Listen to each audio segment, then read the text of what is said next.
Dear student, now we start with the chemical properties of alkanes.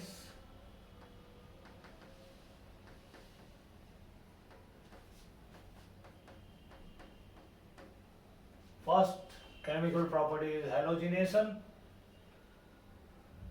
Alkanes can be easily halogenated by free radical mechanism. They substitute hydrogen with halogens. For example, CH4 plus Cl2 in the presence of diffuse sunlight. This is symbol for diffuse sunlight. You will be eliminating HCl. Product will be CH3Cl. Again, Cl2 molecule is brought in the presence of diffuse sunlight. You will get dichloromethane. Again, Cl2 and sunlight. Loss of HCl, you will get chloroform. Again, brought Cl2 in the presence of sunlight. Loss of HCl, ultimately you get CCl4.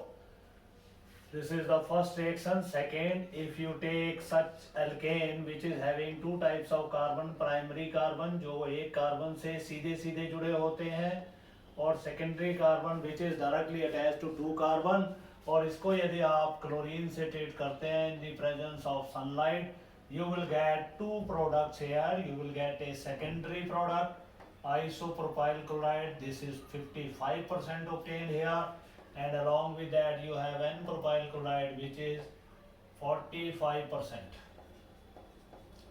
Now why we are having different products in case of the systems which are having both secondary as well as primary hydrogens? So in this case the reason is this halogenation proceeds through free radical mechanism, and in free radical mechanism the free radical which is more stable, here secondary free radical will be produced. Secondary free radical will be more stable by hyperconjugation. We have already studied hyperconjugation कि जो free radical वाला carbon है यदि उसके साथ दो alkyl तीन alkyl group लगे हैं जिनके पास हाइड्रोजन है, तो ये हाइपर कंजुगेशन के माध्यम से ज्यादा स्टेबल होगा as compare to primary propyl group. Primary propyl n propyl group ये जो है कम स्टेबल होगा, क्योंकि इसमें हाइपर कंजुगेटेड स्ट्रक्चर सिर्फ दो बन सकते हैं दो हाइड्रोजनों से. इसमें तीन यहाँ से और तीन यहाँ से छह स्ट्रक्चर बनते हैं, यहाँ दो बनते हैं. It is more stable. तो corresponding to this free radical will get more product, that is 55% of product is obtained here. So this is chlorination. Then we come to the mechanism of chlorination. As I told you earlier, this reaction proceeds through free radical mechanism. A free radical mechanism involves to three steps. First is chain initiation. Chain का आरंभ होना. Chain initiate कैसे होगी? Cl molecule है, इसको आपने एक photon of light दिया, Cl बॉन्ड टूट गए और ये Cl फ्री रेडिकल बन गए.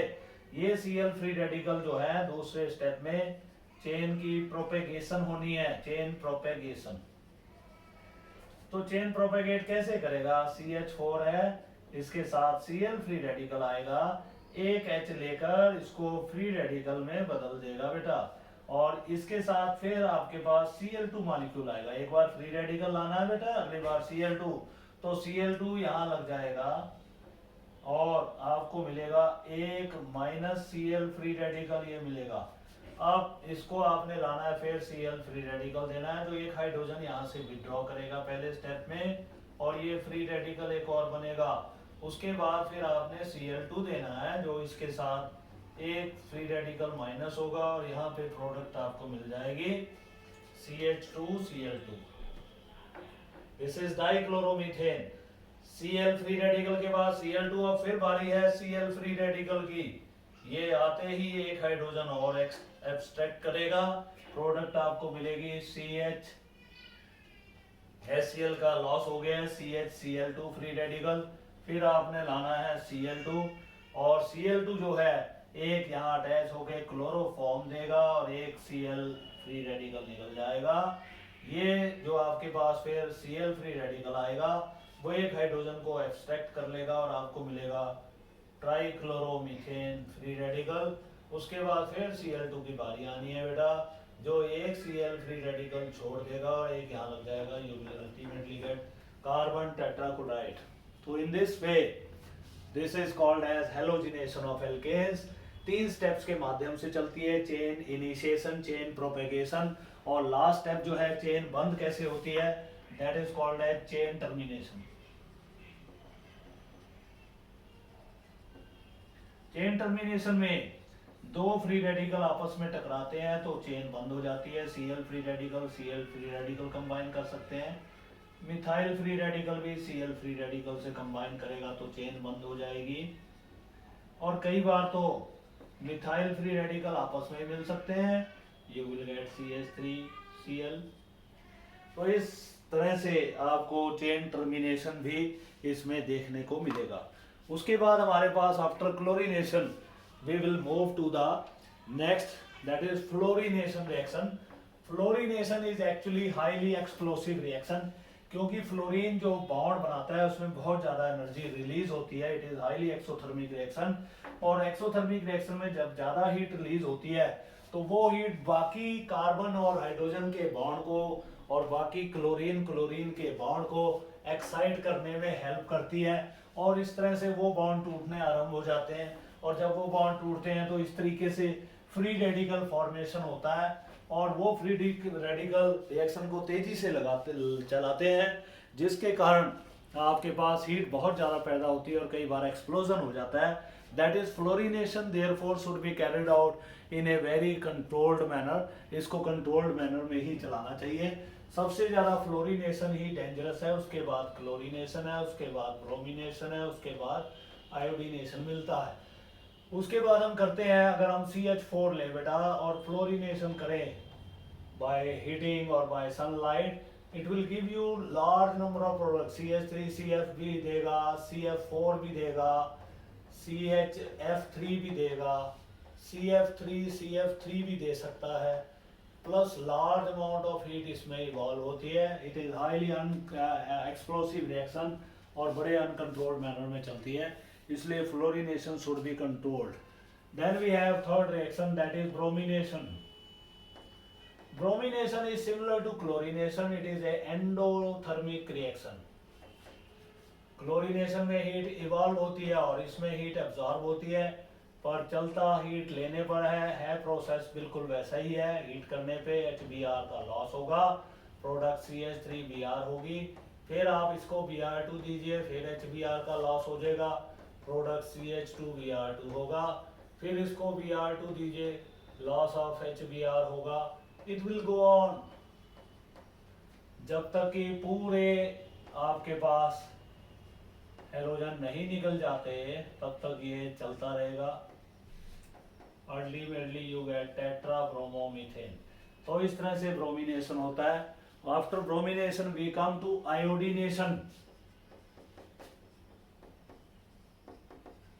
Iodination, due to large size of iodine, it is a reversible reaction. To check the reversibility of this reaction, the reaction should be carried out in the presence of mild oxidizing agent. Mild जो कमजोर oxidising agent हो, week oxidising agent हो, strong ना हो, नहीं तो वो सारे मॉलिक्यूल को डिकम्पोज करेंगे। माइल्ड ऑक्सीडाइजिंग एजेंट HiO3 हो सकता है, पीरियोडिक एसिड, और इसी आयोडिक एसिड, और उसके बाद डिल्यूट HNO3 भी हो सकता है। इनका रोल इतना ही है, they have to decompose HI को इन्होंने डिकम्पोज करना है बेटा, नेसेंट ऑक्सीजन सप्लाई करेंगे। एनी ऑफ दीज एजेंट, दोनों में से कोई आप लीजिए, you will get H2O and I2। तो जब HI यहाँ रहेगा नहीं, इसको डिकम्पोज कर दिया जाएगा, तो reversibility of the reaction is prevented. तो iodination can be made stable by adding some mild oxidizing agent which should destroy the HI, so produce hydroiodic acid, otherwise the reaction will get reverted. That's why we have used here mild oxidizing agent. So this is regarding halogenation of the alkanes. Then we come to thermal decomposition or pyrolysis of alkanes. This is also called as the cracking of alkanes.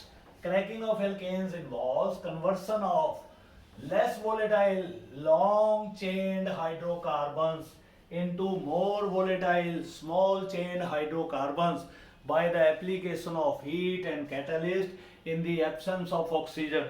तो इस reaction को हमने कहना है thermal decomposition.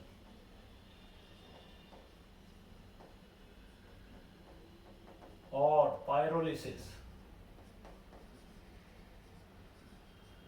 और cracking भी इसको कह सकते हैं, क्योंकि big molecule is cracked into small molecule. For example we take butane, ये लगभग 1000 केल्विन में, absence of air,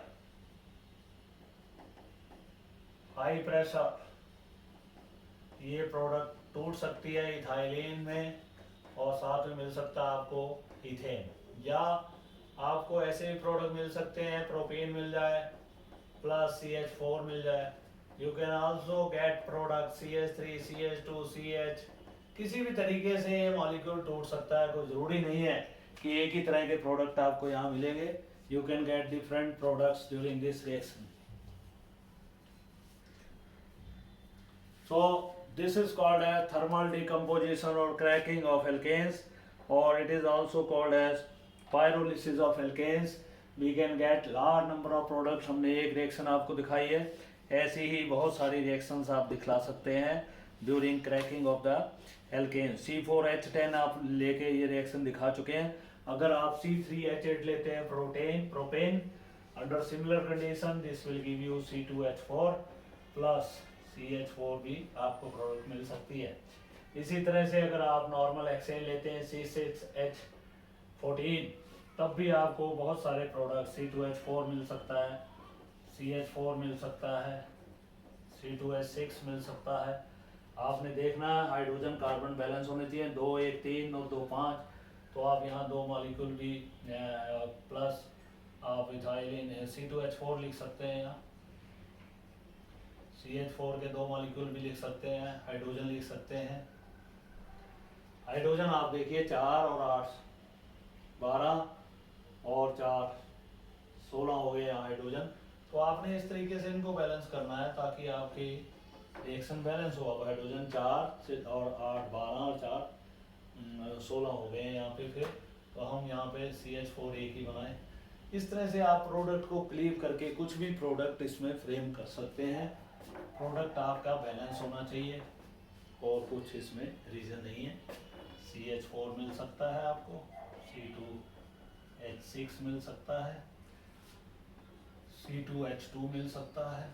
Up to now we have how many carbons? We have C2 to 4 and 5 carbons are obtained here. You can get C2H4 here and 4 to 6 10, if you add here 2 you will get the equation balance। तो इस तरह से thermal decomposition भी आप देख सकते हैं, cracking, जिसमें हमने अलग अलग प्रोडक्ट्स को पाया by cracking of the hydrocarbons. Then we have the next that is called as aromatization या प्लेटिनी फॉर्मिंग। एरोमेटाइजेशन रिएक्शन क्या इन्वॉल्व करती है? इसमें ऐसा ओपन चेन हाइड्रोकार्बन जिसमें 6 या उससे अधिक कार्बन है, उसको प्लेटिनम के साथ 675 केल्विन पे 675 केल्विन पे गर्म करने पे you will get, this is normal hexane C6H14। इसको लीजिएगा और इसको आपने हीट करना है प्लेटिनम की उपस्थिति में 675 केल्विन के ऊपर। You will lose 4H2 molecule, you will get benzene है C6H6 और 8 ये हाइड्रोजन है, 6 ये हैं, 14 हो गए, कार्बन 6 है। और अगर आप ऐसे लेते हैं C7H16, इसको भी प्लेटिनम की प्रेजेंस में हवा की अनुपस्थिति में गर्म करने पर you will get toluene. Benzene ring ये है बेटा, ऊपर मिथाइल लगा दीजिए, यू विल गेट टोलिन। तो इस तरह से this reaction is called as aromatization, जिसमें एलिफेटिक हाइड्रोकार्बन जो है they are change into aromatic hydrocarbon by the application of heat and catalyst. So after doing this we will be doing oxidation of alkanes.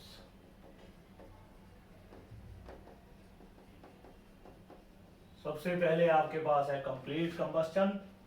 Hydrocarbon excess of oxygen में अगर जलाए जाएंगे तो फिर they will give you carbon dioxide and water. 3O2 लीजिए, ignite कर दीजिए इसको, टोटली इग्निशन होने पर CO2 प्लस 2H2O बन जाएगा, plus 890.3 kilo joules of heat is produced. तो इसको आपने बैलेंस करना है, you can do here 2O2। इसी तरह से अगर आपके पास दूसरा हाइड्रोकार्बन है C2H6 है, इसको भी आप जला सकते हैं। 2CO2 प्लस 3H2O मिल जाएगा along with that heat. Heat आपको याद रहे ना रहे आपको ज़रूरी नहीं है कि आपने हीट को ज़रूर दिखलाना है। अभी वैसे इसमें 1500 किलो जूल के करीब हीट पैदा होती है। So this is your complete combustion of hydrocarbon. Then we have catalytic oxidation.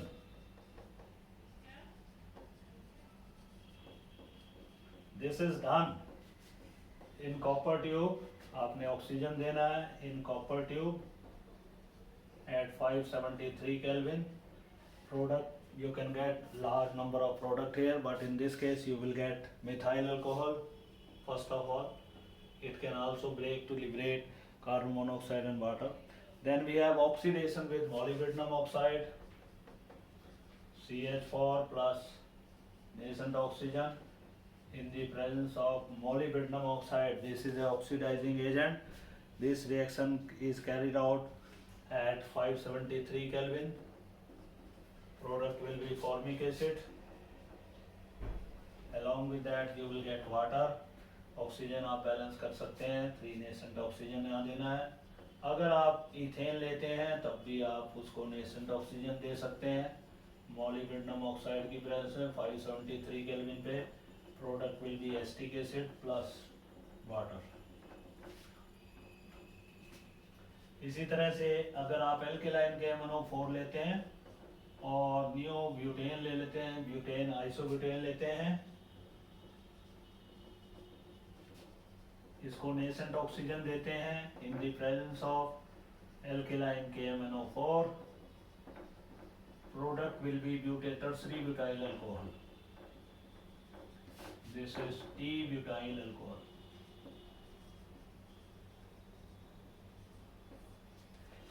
So these are the different methods of oxidizing alkanes.